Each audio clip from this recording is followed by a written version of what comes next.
Transformer का topic start किए थे BEE में।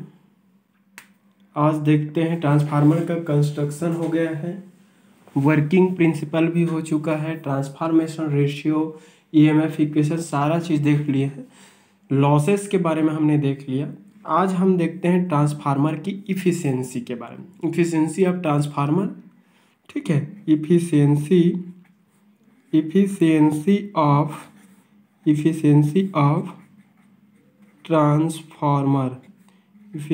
ऑफ ट्रांसफार्मर, ठीक है। तो ट्रांसफार्मर की इफ़िशियंसी के बारे में हम देखें। देखो, ट्रांसफार्मर होता क्या है, बेसिकली एक AC operated static electromagnetic device होता है, इलेक्ट्रिकल डिवाइस होता है जो किसी AC पावर को एक सर्किट से अनदर सर्किट में ट्रांसफ़र करने का काम करता है, या फिर किसी AC सिग्नल की वोल्टेज लेवल को इंक्रीज या फिर डिक्रीज करने का काम करता है। क्लियर हुआ? तो ट्रांसफॉर्म करने वाला एक इलेक्ट्रिकल डिवाइस है। क्लियर हुआ? बेसिकली क्या होता है, एक इलेक्ट्रिकल डिवाइस होता है जो किसी AC पावर की वैल्यू को, वोल्टेज लेवल को इंक्रीज या फिर डिक्रीज करके आउटपुट के फॉर्म में प्रोवाइड करता। क्लियर हुआ? अब बेसिकली क्या होता है, ट्रांसफार्मर जो है वो एक सर्किट से पावर को दूसरे सर्किट में डिलीवर्ड करने का काम करता है।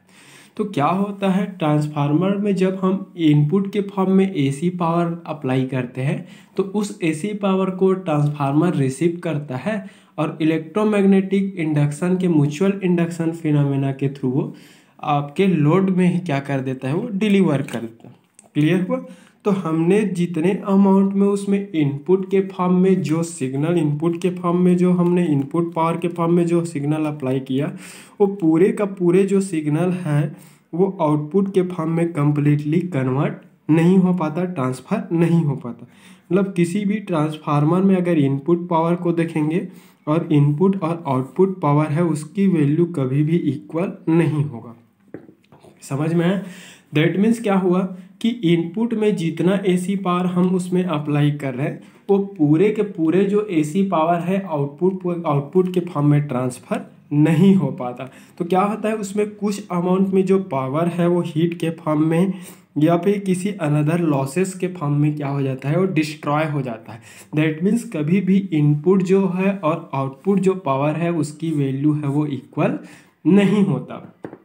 ठीक है, तो ट्रांसफार्मर के केस में इनपुट जो पावर है वो आउटपुट पावर का इक्वल नहीं होता। ठीक है, ओनली आइडियल ट्रांसफार्मर के केस में ही इनपुट पावर है वो आउटपुट पावर का ही इक्वल हो सकता है। बट आइडियली जो है वो एक हाइपोथेटिकल कॉन्सेप्ट है, बोल सकते हैं कल्पना मात्र है।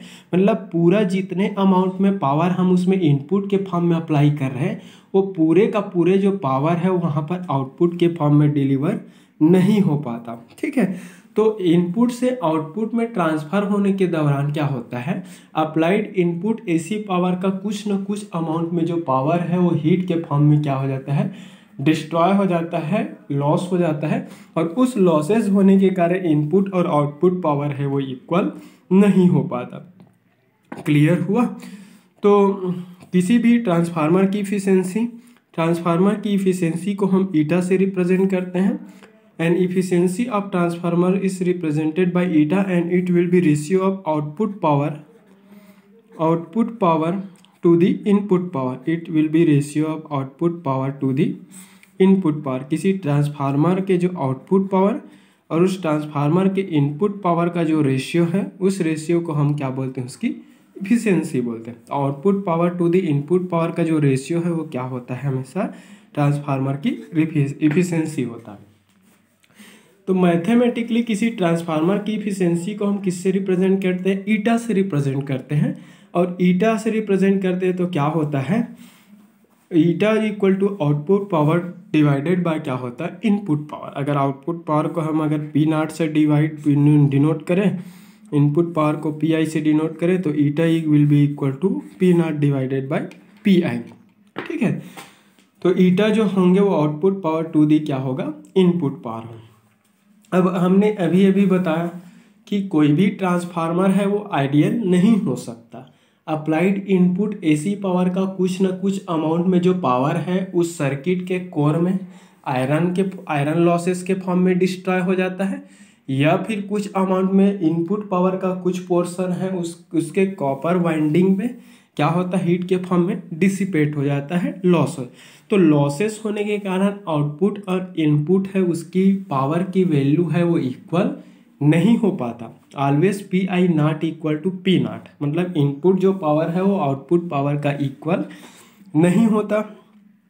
ठीक है, मतलब कुछ अमाउंट में पावर है वो हीट के फॉर्म में क्या हो जाता है, डिस्ट्रॉय हो जाता है, लॉसेस हो जाता है। कॉपर उसकी ट्रांसफार्मर के वाइंडिंग में कॉपर लॉसेस के फॉर्म में डिस्ट्रॉय होता है, या फिर बोल सकते हो उस ट्रांसफार्मर की कोर में core losses, that means eddy current losses या फिर हिस्टेरिसिस लॉसेस के फॉर्म में उसमें क्या हो जाता है, डिस्ट्रॉय हो जाता है। ठीक है, तो हमारे अप्लाइड इनपुट पावर का कंप्लीट उसमें आउटपुट पावर में कन्वर्जन नहीं हो पाता। उस पर्टिकुलर केस में क्या होता है, अप्लाइड जो इनपुट पावर है, अप्लाइड इनपुट पावर का कुछ अमाउंट है आउटपुट के फॉर्म में डिलीवर होगा।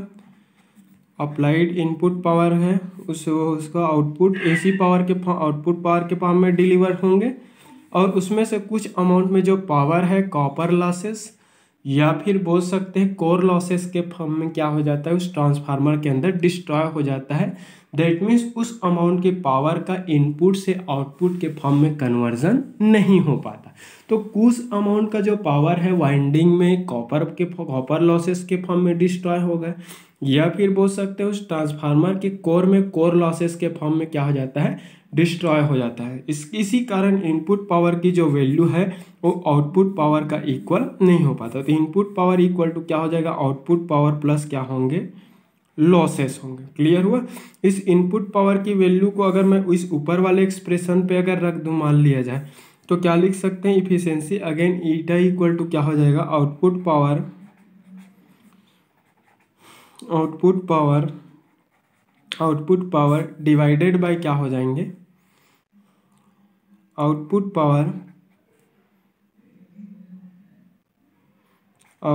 Power plus losses, output power plus क्या होगा, लॉसेस। क्योंकि इनपुट पावर का कुछ अमाउंट में पावर है वही आउटपुट के फॉर्म में ट्रांसफॉर्म होता है, और जो पावर है आउटपुट के फॉर्म में ट्रांसफॉर्म नहीं हो पाता, उसमें से कुछ अमाउंट में पावर है वो हीट के फॉर्म में क्या हो जाता है, उसकी कोर के अंदर या फिर उसके वाइंडिंग के अंदर क्या हो जाता है, लॉसेस हो जाता है। तो मेनली लॉसेस भी हो रहा है, तो वो इनपुट पावर का ही कुछ अमाउंट है वो लॉसेस हो रहा है, और उसी इनपुट पावर का कुछ पोर्शन है वो आउटपुट के फॉर्म में क्या हो जा रहा है, कन्वर्ट हो जा रहा है। क्लियर हुआ। तो ये eta equal to output power divided by input power होता है। Again input power equal to क्या होता है, उसी इनपुट पावर का कुछ अमाउंट में पावर है वो आउटपुट पावर के फॉर्म में कन्वर्ट हो जाता है, और रिमेनिंग जो है वो क्या हो जाता है, लॉसेस के फॉर्म। तो eta equal to output power divided output power plus losses.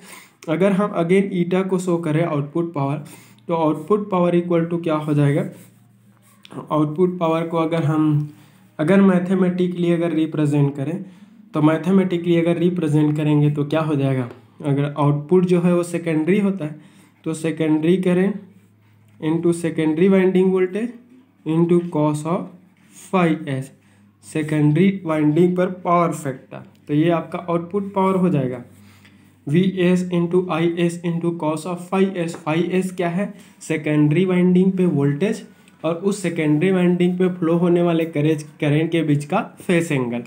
Output power again क्या हो जाएगा, सेकेंडरी वाइंडिंग के क्रॉस डेवलप्ड पावर ही आपका आउटपुट पावर है, तो again V S I S into cos of phi S हो जाएगा, प्लस लॉसेस। अब लॉसेस को अगर हम शो करना चाहें, तो अगर हम एडी करंट लॉसेस या फिर हिस्टेरिसिस लॉसेस, दो फॉर्म में कोर में लॉसेस होता है, और एक लॉसेस है वो क्या होता है, वाइंडिंग में होता है, जिसे कॉपर लॉस बोलते हैं। अगर कॉपर लॉस को मैं पीसी से शो कर दूं, एडी करंट लॉस को अगर मैं पीई से शो कर दूं, और हिस्टेरिसिस लॉस को अगर मैं किससे शो कर दूं, पीएस से शो कर दूं, तो ईटा मतलब efficiency of transformer will be Vs into Is into cos of phi s. Complete this expression represents the output power of the transformer, and this portion represents what, losses.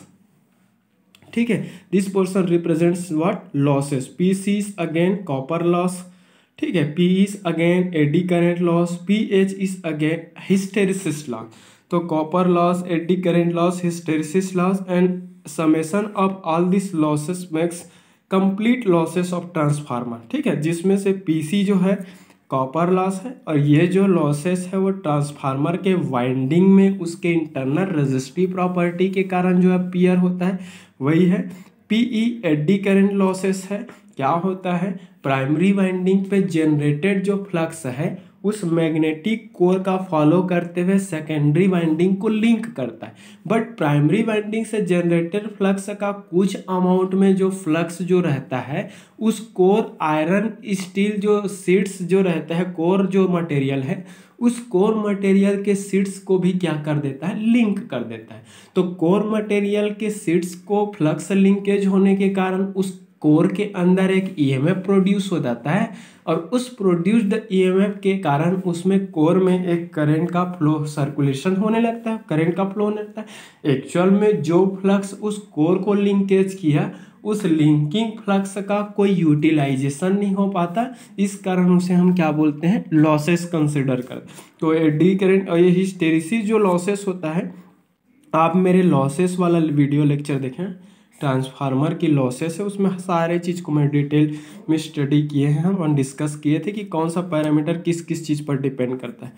Again this will be here P C is copper loss, P is eddy current loss and P H is hysteresis loss and again eta represents was efficiency.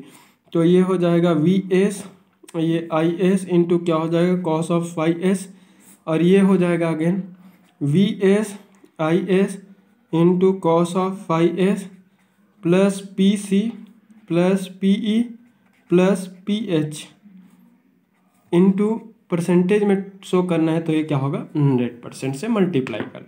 तो actual में क्या होता है, कोई भी transformer की efficiency है वो 90 to 98% तक होता है। दैट मीन्स हम जितना अमाउंट में पावर उसमें इनपुट के फॉर्म में अप्लाई करते हैं उस अप्लाइड कंप्लीट पावर का 90 से 98% पावर ही आउटपुट के फॉर्म में कन्वर्ट हो पाता है। रिमेनिंग अप्रॉक्स 2% जो पावर जो होता है कन्वर्जन के दौरान उसके वाइंडिंग में और उसके कोर में हीट के फॉर्म में क्या हो जाता है, लॉसेस है। तो आई थिंक सबको क्लियर हो गया होगा, कोई भी transformer applied input AC power को कंप्लीटली आउटपुट एसी पावर के फॉर्म में कन्वर्ट नहीं कर पाता। क्लियर हुआ। और किसी भी ट्रांसफार्मर की इफिशियंसी को ईटा से रिप्रेजेंट करते हैं। अगर वैल्यूज़ के टर्म में अगर शो करो कि कोई भी ट्रांसफार्मर की जो इफिशियंसी होता है 90 to 98% के बीच एग्जिस्ट करेगा, लाई करेगा, ठीक है। दैट मीन्स इसकी इफिशियंसी है वो अदर जो इलेक्ट्रिकल जो मशीन्स है, अदर जो इलेक्ट्रिकल जो डिवाइसेस है उन डिवाइसेस के रिस्पेक्ट में काफ़ी क्या है, बेटर है, बेस्ट है बोल सकते हैं, क्योंकि ये अप्लाइड इनपुट एसी पावर का मैक्सिमम अमाउंट को आउटपुट एसी पावर के फॉर्म में कन्वर्ट करने की एबिलिटी रखता है, ठीक है। तो अप्लाइड इनपुट एसी पावर को आउटपुट एसी पावर में कन्वर्ट करने की जो एबिलिटी है वही एबिलिटी इसकी इफिशियंसी कहलाती है।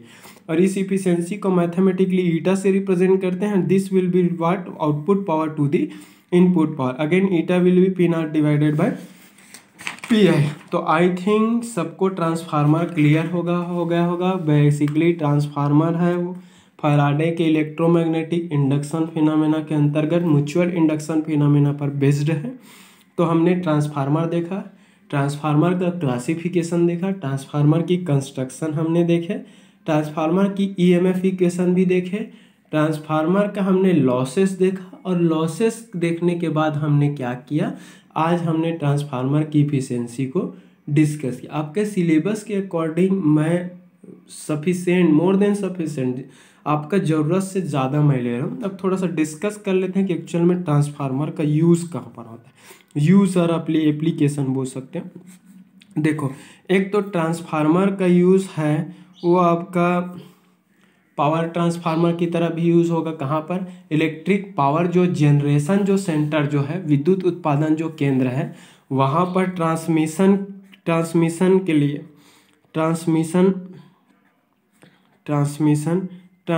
ट्रांसफार्मर की तरह यूज़ होता है, ठीक है। मतलब इलेक्ट्रिक पावर जनरेशन जो सेंटर है उस सेंटर से जनरेटेड जो इलेक्ट्रिक एसी पावर है, उस इलेक्ट्रिक एसी पावर की वोल्टेज लेवल को बूस्ट करके हाई वोल्टेज में ये क्या करेगा, ये कन्वर्ट करेगा। ठीक है, तो हाई वोल्टेज के एसी में कन्वर्ट करता है ताकि उसको क्या कर सके, प्रॉपरली जनरेशन सेंटर से डिफरेंट आपका डेस्टिनेशन तक अलग अलग जगहों पर उसको क्या किया जा सके, ट्रांसमिट किया जाएगा। तो जनरेशन सेंटर पर जनरेटेड एसी सिग्नल की वोल्टेज लेवल को इंक्रीज करने के लिए जिस ट्रांसफार्मर का यूज होता है वो ट्रांसमिशन ट्रांसफार्मर होता है। ट्रांसमिशन जो ट्रांसफार्मर है वो बेसिकली स्टेप अप ट्रांसफार्मर, तो स्टेप अप ट्रांसफार्मर को ही हम ट्रांसमिशन ट्रांसफार्मर की तरह हम यूज करते हैं। तो आई थिंक ट्रांसमिशन ट्रांसफार्मर की तरह यूज होगा। दूसरा आपका डिस्ट्रीब्यूशन ट्रांसफार्मर।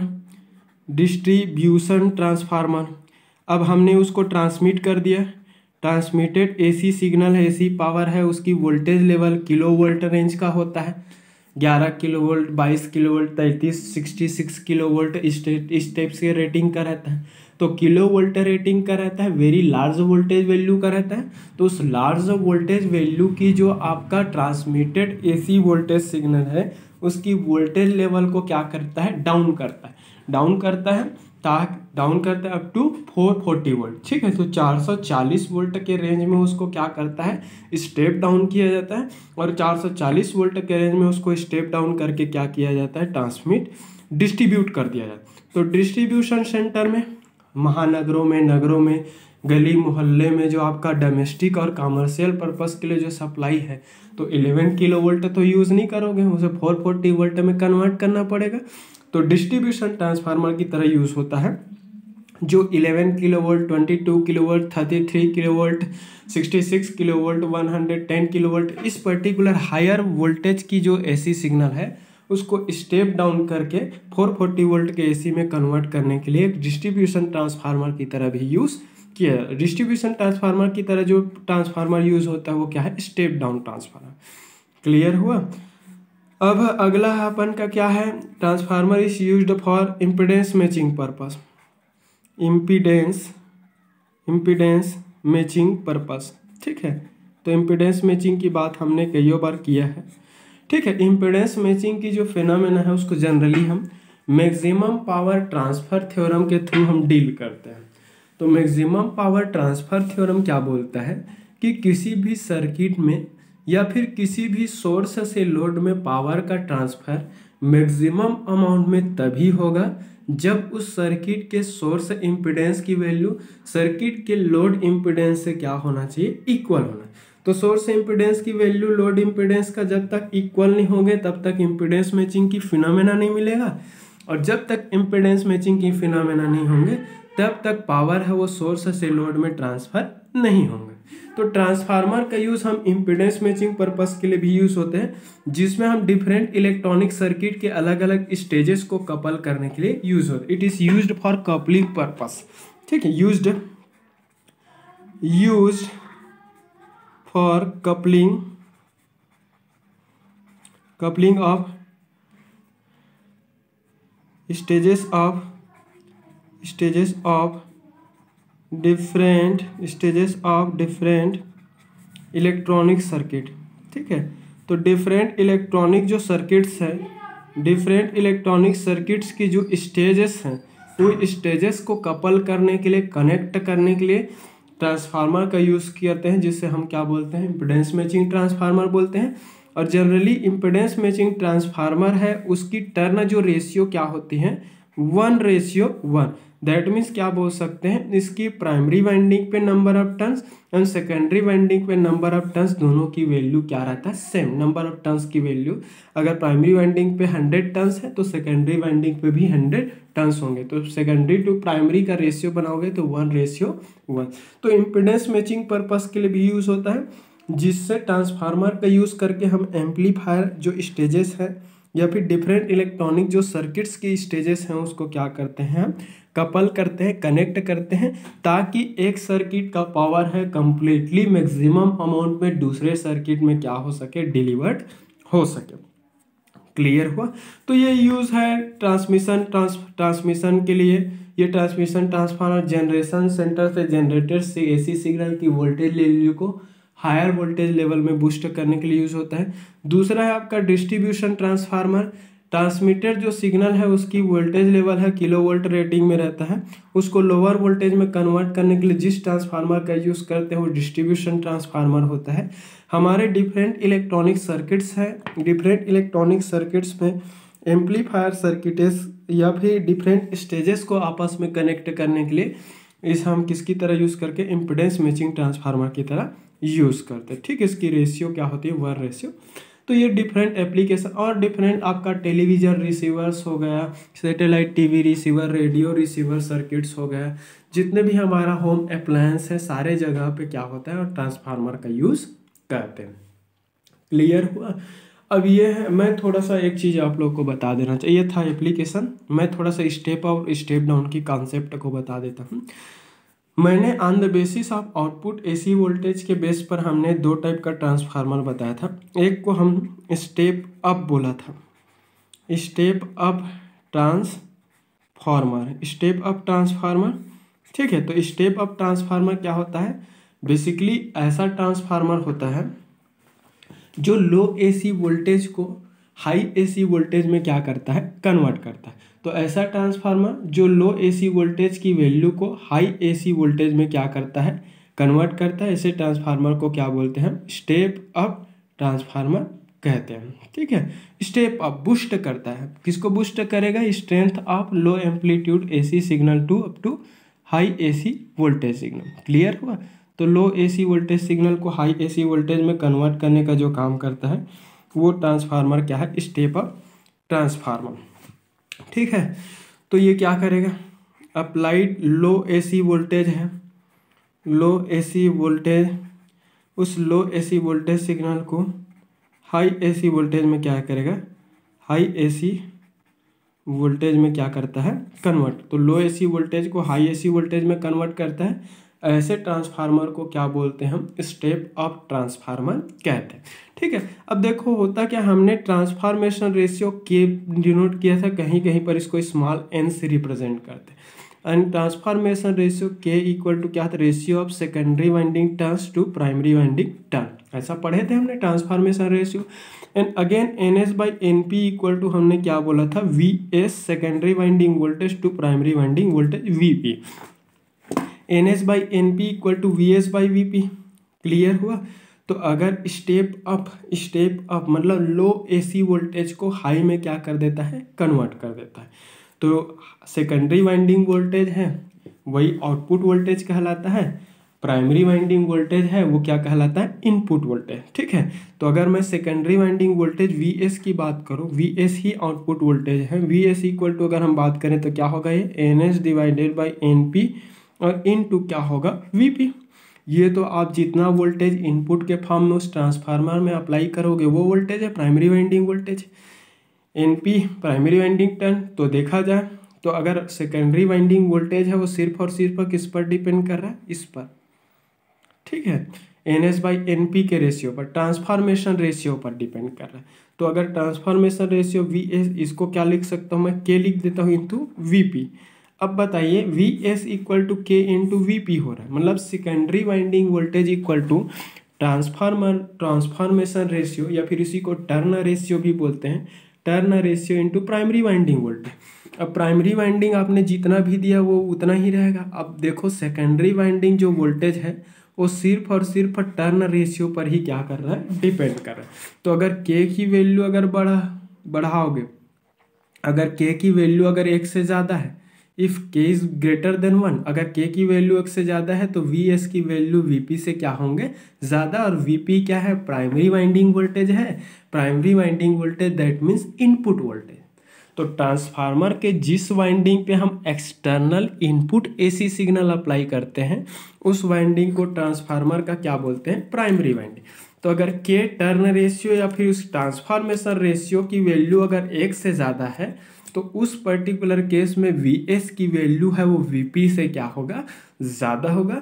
वी एस की वैल्यू मतलब सेकेंडरी वाइंडिंग वोल्टेज अगर प्राइमरी वाइंडिंग से अगर ज़्यादा है, दैट मीन्स आउटपुट वोल्टेज की वैल्यू अगर इनपुट से अगर ज़्यादा है तो उस पर्टिकुलर केस में प्राइमरी वाइंडिंग वोल्टेज नहीं, सॉरी, सेकेंडरी वाइंडिंग वोल्टेज अगर इनपुट वोल्टेज से अगर ज़्यादा है तो वो ट्रांसफार्मर क्या कहलाएंगे, स्टेप अप ट्रांसफार्मर है कहलाएंगे। तो स्टेप अप ट्रांसफार्मर क्या करेगा, सिंपल आपका क्या करता है, लो एसी वोल्टेज को हाई एसी वोल्टेज में कन्वर्ट करता है। तो आपका ये मानकर चलो कि आपका स्टेप अप ट्रांसफार्मर के केस में ट्रांसफॉर्मेशन रेशियो की वैल्यू 1 से क्या होना चाहिए, ज़्यादा होना चाहिए। जब के की वैल्यू ग्रेटर देन 1 है तो के इक्वल टू क्या लिखा था हमने, N S divided by N P greater than 1 लिखे, N S N P divided greater than 1, या फिर लिख सकते हैं एन एस ग्रेटर देन क्या लिख सकते हैं, एन पी। तो दिखने से पता चल जा रहा कि स्टेप अप ट्रांसफार्मर में सेकेंडरी वाइंडिंग पे नंबर ऑफ टर्न्स है वो ऑलवेज प्राइमरी वाइंडिंग के नंबर ऑफ टर्न्स से क्या होता है, ज़्यादा। तो जिस साइड नंबर ऑफ टर्न्स है वो ज़्यादा रहेंगे उस साइड का वोल्टेज भी क्या होगा, ज़्यादा। तो अगर सेकेंडरी वाइंडिंग का voltage that means output voltage ज़्यादा है इनपुट से तो स्टेप अप ट्रांसफार्मर होगा।